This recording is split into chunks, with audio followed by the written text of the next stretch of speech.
आज आपको एक ऐसी प्यार, पैसे और धोखे से भरी कहानी सुनाने जा रही हूँ जो आपने कभी नहीं सुनी होगी। पहले मुझे लगा कि जैसे मेरी लाइफ पूरी तरह से खत्म हो गई हो, पर मुझे क्या पता था ये तो बस शुरुआत है। ये है मेरी कहानी जिसमें मेरा क्रश एक गोल्ड डिगर निकला।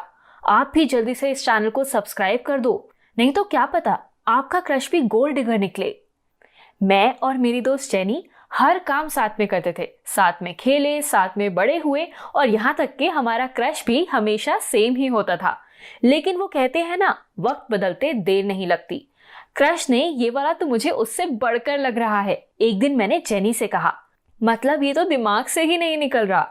जेनी और मुझे उस पे साथ में क्रश आया था। पूरा 1 साल हो गया था। जेनी ने भी मूव ऑन करके दूसरा लड़का पटा लिया और मुझे आज भी ये शाहरुख खान से कम नहीं लगता था। हाय। और नमन वैसे दिमाग से उतरने वाली चीज भी नहीं था। ऋतिक जैसी नीली आंखें, टाइगर जैसी बॉडी, मतलब कोई भी लड़की लट्टू हो जाए।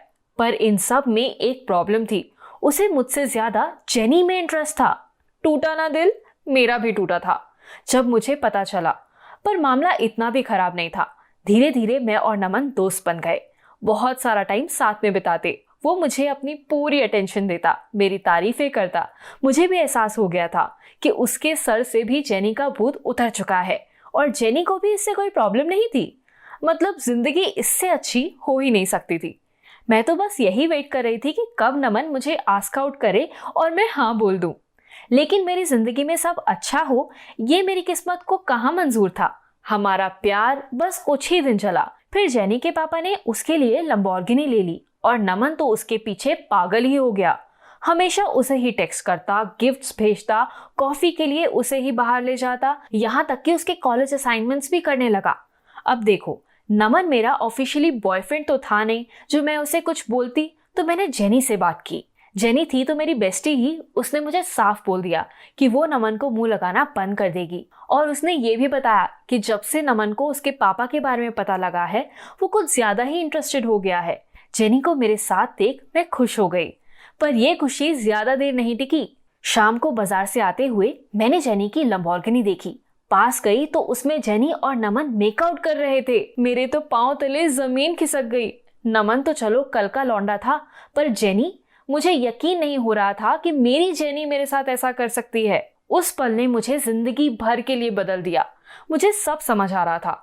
अब मुझे पक्का हो गया था कि नमन जेनी के पैसों के पीछे था और जेनी ने मुझे इतना बड़ा धोखा दिया है। उस रात से मैंने जेनी से बिल्कुल बात नहीं की। बस अपने सीने में बदले की आग लिए मैंने अपने आप को पूरा पढ़ाई पर झोंक दिया। कुछ साल बीते और मुझे मेरी लाइफ में बहुत सक्सेस मिली। मैंने जल्द ही अपनी पढ़ाई खत्म करके एक छोटा सा बिजनेस सेटअप कर लिया। मेरा सपना, मेरी एक छोटी सी कॉफी शॉप यही हमारी स्ट्रीट पे, और हमारा बिजनेस जल्द ही सफल हो गया। होता भी क्यों नहीं, पूरी जान झोंक दी थी मैंने। 1 साल के अंदर ही मैंने उसकी कई सारी ब्रांचेस खोल दी। अब मैं एक रेप्यूटेड ब्रांड की ओनर थी। सक्सेस तो मिल गई थी, पर नमन और जेनी के इस धोखे को मैं नहीं भूली। मैंने उन्हें एफबी पे थोड़ा स्टॉक किया। पता लगा कि जेनी और नमन की शादी हो गई है और जेनी के पापा और नमन के कुछ मतभेद की वजह से जेनी के पापा ने उन्हें पैसे देना बंद कर दिया था। मुझे उनके लिए थोड़ा बुरा लगा। अगले दिन मैं अपनी एक ब्रांच विजिट कर रही थी तो देखा कि वहां एक कस्टमर हमारे एक वेटर से लड़ रहा है। मुझे कस्टमर कुछ जानी पहचानी लगी। मैं मामला सुलझाने वहां गई तो देखा वो कस्टमर जेनी थी और वेटर नमन। वो पैसे के लिए लड़ रहे थे। जब मैं उनके पास पहुंची तो वो मुझसे आंखें नहीं मिला पा रहे थे। मैं मुस्कुराई और उन्हें हेलो बोला। मैंने एक कॉफी मंगवाई।